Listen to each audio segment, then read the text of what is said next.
1894 itu dibelinya pada tahun itu untuk semua orang dari segala bangsa datang ke tempat ini untuk merayakan kematian dan kebangkitan Tuhan Yesus.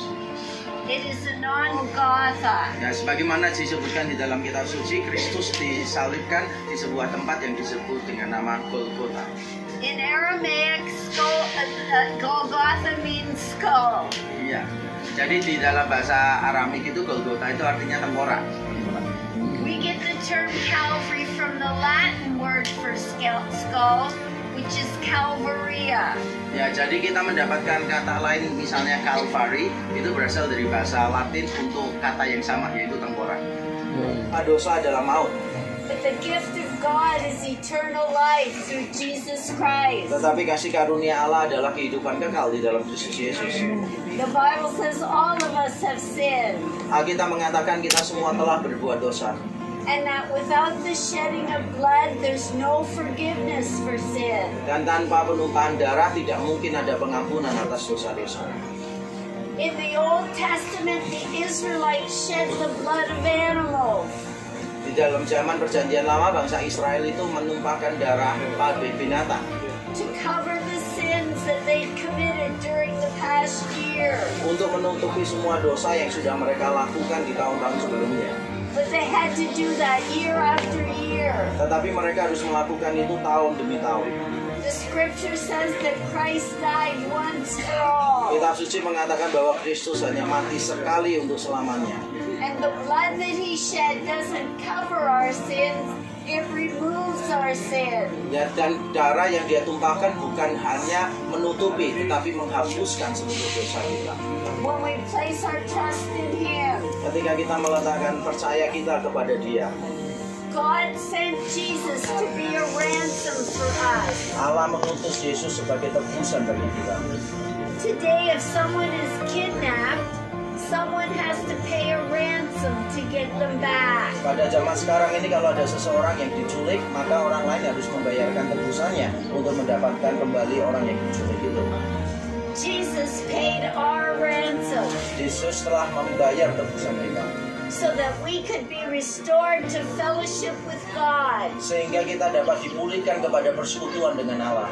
because he loves each one of us and wants to have a relationship with us. Karena Dia mengasihi setiap kita dan ingin memiliki persekutuan dengan kita.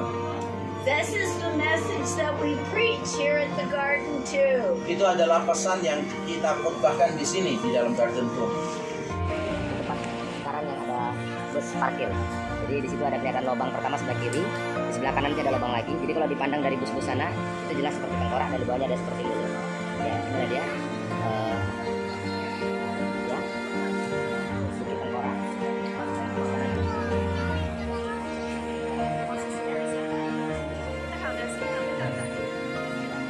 Dikatakan di dalam kitab suci bahwa tempat di mana Tuhan Yesus itu dikuburkan ada sebuah, disalibkan ada sebuah taman, dan di taman itu ada sebuah kubur. That's another reason why this is a possible location for Christ's crucifixion and resurrection. Dan itu menjadi alasan tambahan mengapa tempat ini sangat mungkin menjadi tempat di mana Tuhan Yesus disalibkan dan dibangkitkan.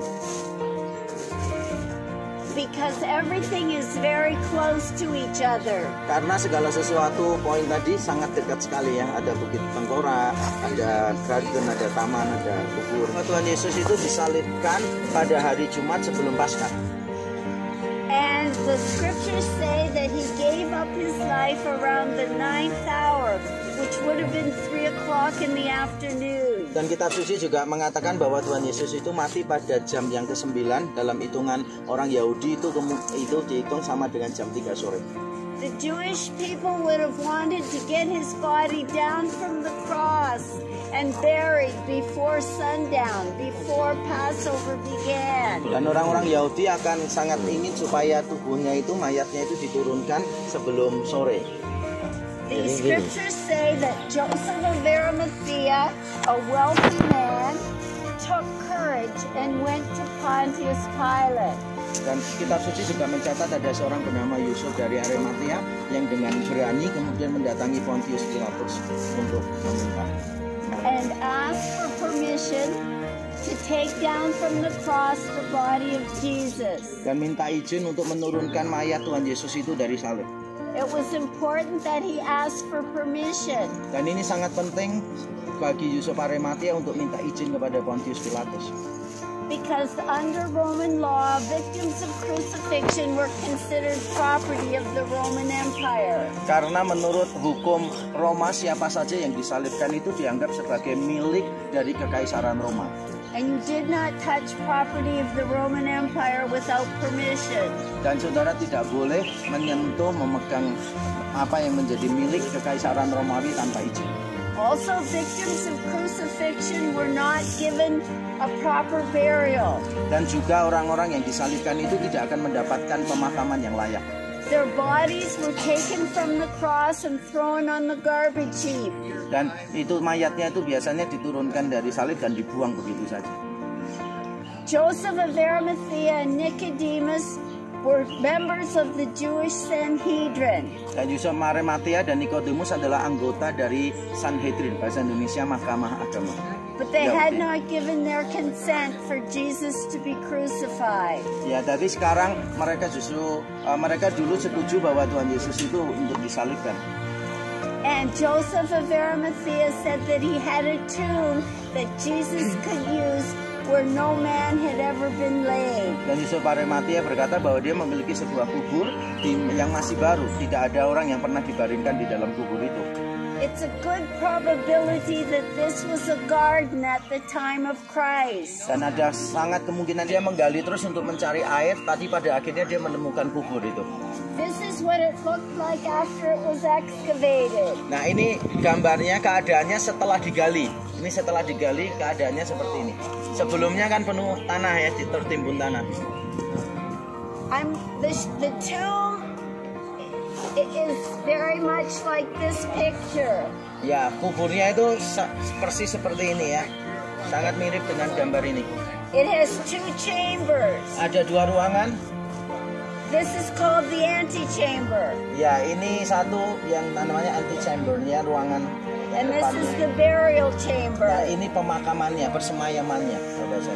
They prepared the body for burial in the antechamber. Ya, dia mempersiapkan semuanya mayatnya itu di sini. They didn't put the bodies on the floor in the burial chamber. Mereka tidak meletakkan mayatnya itu di tanah itu, di dalam ruangan persemayaman. But on stone slabs attached to the wall. Tetapi di atas batu yang mengelilingi tembok itu. You will not see those slabs when you go into this tomb. Tapi saudara tidak akan melihat itu pada waktu masuk ke kubur nanti. But you will see the ridges where they would have gone. Ya, tapi saudara nanti akan melihat bekas-bekasnya yang dulu sebelum mereka hilang. This tomb is somewhat unique in that the entrance is in the middle rather than at the side like most tombs. Ya, yang menarik adalah kubur ini pintu masuknya itu terletaknya di tengah, bukan di pinggir sebagaimana biasanya kubur-kubur yang lain. Remember that the scriptures say that the women came to the tomb very early on Sunday morning. Ya, kita ingat gak, kitab suci mengatakan bahwa para perempuan itu datang ke kubur itu minggu-minggu sangat pagi sekali. With spices to anoint Jesus' body. Dengan rempah-rempah untuk mengurapi mayat Yesus. The Gospel of Mark says that they looked in the tomb and to the right they saw an angel. Dan Injil Markus mengatakan bahwa mereka melihat ke dalam kubur dan di sebelah kanannya mereka melihat malaikat. And what did the angel say? Dan apa yang dikatakan malaikat itu? Do not be afraid. Jangan takut. You are searching for Jesus of Nazareth who was crucified. Engkau sedang mencari Yesus orang Nazaret yang disalibkan itu. He is not here. Ia tidak ada di sini. He is risen. Ia bangkit. Come and see the place where he lay. Datanglah dan lihatlah tempat di mana dia dibaringkan. You've come a long way to see nothing. Engkau datang jauh-jauh untuk tidak melihat apapun. And by that I mean when you go into the tomb, it's an empty tomb. Dengan maksud saya adalah ketika saudara datang ke kubur itu sebenarnya saudara tidak melihat apa-apa karena kuburnya kosong. Because Jesus is risen. Karena Yesus telah bangkit. And it It says in Romans 1:4, Dan ini dikatakan di dalam surat Roma pasal pertama ayat yang keempat.